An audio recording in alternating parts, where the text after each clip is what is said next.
Hey guys, subscribe for daily content. And if you're shopping for gear, make sure you check out the description for the newest items at some of the very best online retailers. There's also links for some of the items that I personally recommend. Thanks! What's going on YouTube? Metal Complex here, and today I've got another short little unboxing video to share with you guys. Little tiny box from American Blade Works. Now, DLT Trading told me, actually while this was being shipped to me from them, that this sold out on their website. But they have another drop of the fourth variation, I guess, that's going to be announced on March 10th, but dropped on March 17th at 10 o'clock a.m. Central Standard Time. Again, it will drop on DLT Trading March 17th at 10 o'clock a.m. Central Standard Time, if I have that right. But this is the fourth variation. These are apparently pretty popular, so they sent one to me to check out. This is made entirely in the USA by American Blade Works, who I'm fairly familiar with. So thanks to DLT for sending this in. Thanks to my patrons for supporting me. The proper links for this will be down in the description. Make sure your notifications are turned on for the Metal Complex YouTube channel. So, these are made entirely in-house. American Blade Works is a small, family-owned shop here in the USA. I believe it's North Carolina. They'll have to correct me if I'm wrong. Oh, that is very nice. I really like the texturing. That's very beautiful. Exactly the type of texturing that I personally like. We, of course, have the American Blade Works logo there on their captive pivot, and then made in the USA on the other side. Here's what's nice about this slip joint. Slip joint? This slip joint is that you actually have screws instead of pins. There's a number of reasons I personally don't carry a lot of slip joints. I do occasionally because sometimes these things speak to me.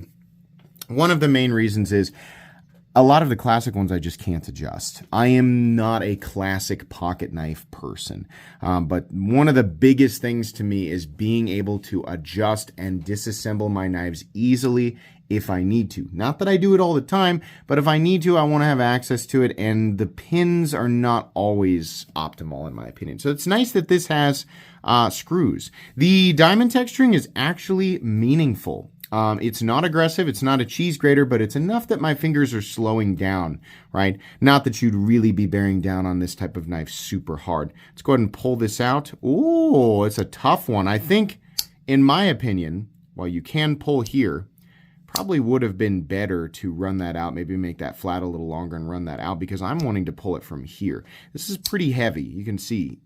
Pretty heavy. Nice mid-stop there. This isn't necessarily a bad thing because I can still get a hold of it really easily. I mean, you can see here, like, absent-mindedly, very easy to grab it and pull, but the amount of tension holding that in is pretty high. Now, I don't handle enough to really be a good source of the 1 to 10 scale. I believe the higher the number, the heavier. I'd probably give this a 6 or a 7, maybe. I don't know. And then out into the open position, very nice. I will say this, for a little EDC slip joint, this is probably about as ideal as it gets. Number one, with a super thin, I'm gonna guess MagnaCut. Yeah, there it is right there.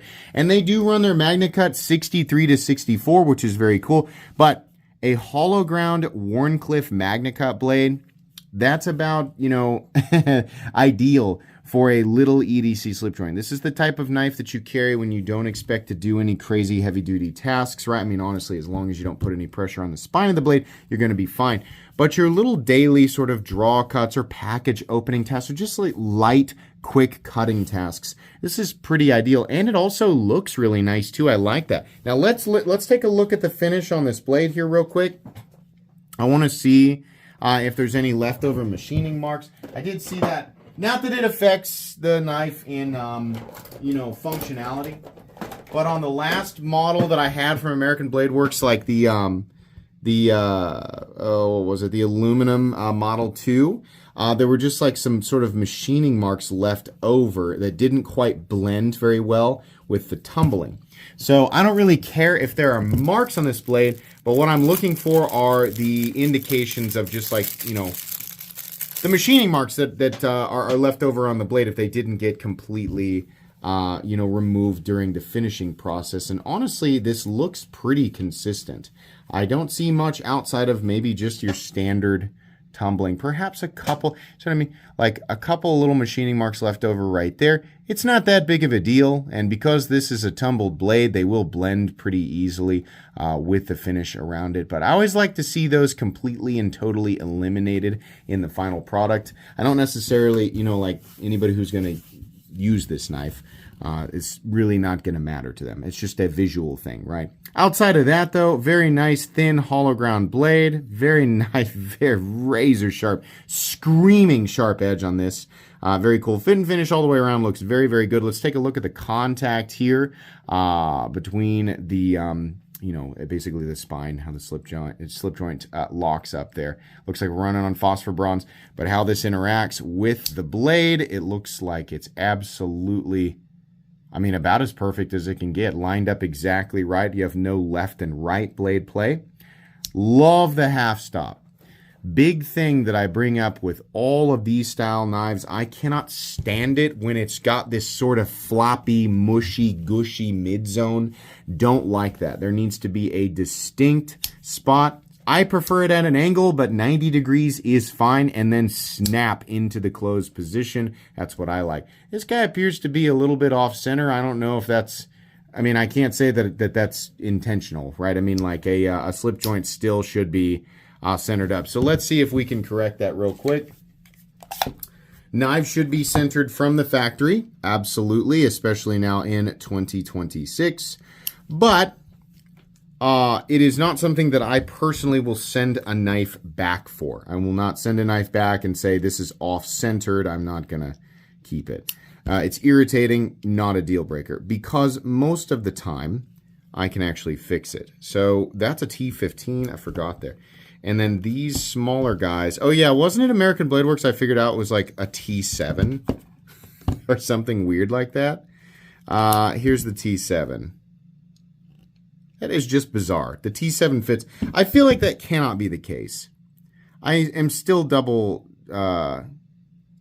I'm second guessing myself. So we have... That's the T6. That's definitely the T15. So then this guy is going to be the T8. Let's try this again. It's probably that weird in-between size, which I don't have. So I'm going to use the T7. So let's see. It needs to go the other way. So we need to, we're going to loosen all of the body screws here. If you've never seen me do this trick, I'll do it for you. And it's, it can, like in my experience, it works probably 90% of the time, but some knives, it just doesn't fix it. And the tolerances don't allow for it, or for one reason or another. I can't say that I've done this trick a lot on slip joints. Lot of pressure wanting to push it to one side. We're going to have to fold that again. I had this ready because I just centered another blade. We're going to... Man, we're going to have to really push on it. I don't think this one's going to come back centered. And listen, by the way, this trick is okay to do. I think you're at less of a risk with knives that run on phosphor bronze. If you have a knife that runs on bearings, it still doesn't want to go in there. We're going to have to find a way to flatten that and really push it over. There we go. If you have a knife that runs on bearings, you have to be particularly careful because the next step involves tightening down the pivot quite a bit. You're actually going to over-tighten the pivot. If you're running bearings, in the case of like Herman knives, you risk cracking the bearings. If you're not, you could squish the bearings into the surface that they ride on, causing little indentions, and you will definitely notice that when you're using your knives, and that's not fun. So this trick can be performed on a knife with bearings, but you need to be very, very cognizant of exactly how much force or how much torque you're putting on that pivot. I would say just slightly past snug. Do not crank on it, right? The reason that I like this this stubby, or this, what is it? I think it's the stubby, whatever you call the little short fat one. The reason I like this is because it's insanely easy to apply torque when I need to. Most of the time, undoing a screw that's got too much Loctite on it, right? I like that, blue Loctite. But you can very easily, with a driver like this, you can very easily crank too much, right? I mean, most of us have stripped a screw, so you know what that feels like. especially on like a folding knife. So you definitely do not want, you're probably not going to strip a T15 pivot, but you can very easily over tighten it. Now we're going to pull this out, and this will tell us whether or not there's even a chance for it to come back centered. We pull this out.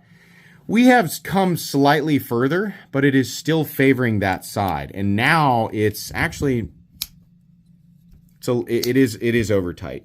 It is over tight. So let's go ahead and back this off just a tiny little bit. That's still, there's no way. That's I must have put the T15 back. There it is. Let's put that guy in there. There we go. I put the T15 back. Sorry about that. We're going to back this off a little bit. That's about where it was. So the end result of centering here is I really didn't move it much. I didn't really move it much at all. Perhaps a hair, but I feel like these types of things need to be centered from the factory for sure. And if they cannot be centered with this little trick, then, then something's a little bit off. It is completely and totally possible that mine is just a little bit of a goof.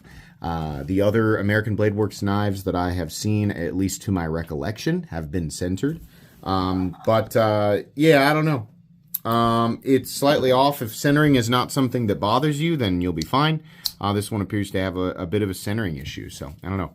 I'll still review it, still take a look at it, still carry it and use it, give you guys my thoughts. I have no idea how much these cost. They're probably going to be pretty pricey because, again, this is not a Swiss Army knife, guys. And even though, yeah, it's like off-centered, it's still the costs associated with creating something like this are not going to be anywhere near what you would expect to see on, even if it's like a USA-made item, if it's got lesser materials, right? If you're looking at like nickel and steel bolsters with like bone handle and 440C, it's going to cost a lot less than titanium and MagnaCut, right? Chinese stuff, obviously a lot less. A Swiss Army knife is steel and plastic and whatever Swiss Army uses, right?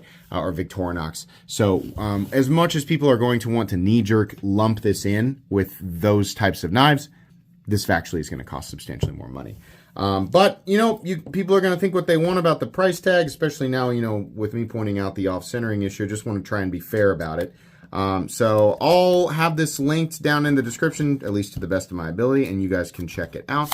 I expect to see a full-length review on this knife here just a few weeks from now. Please make sure to follow me on Instagram at metal_complex. If you enjoyed this video, leave a like. If you'd like to check out my other content, I do, of course, have lots of videos of knives that are either expensive or inexpensive that I do or don't like, so check those out. And if you enjoy all my content, go ahead and click on that Metal Complex logo right there and subscribe because there's definitely more coming. Thanks again for watching, everybody, and have a great day.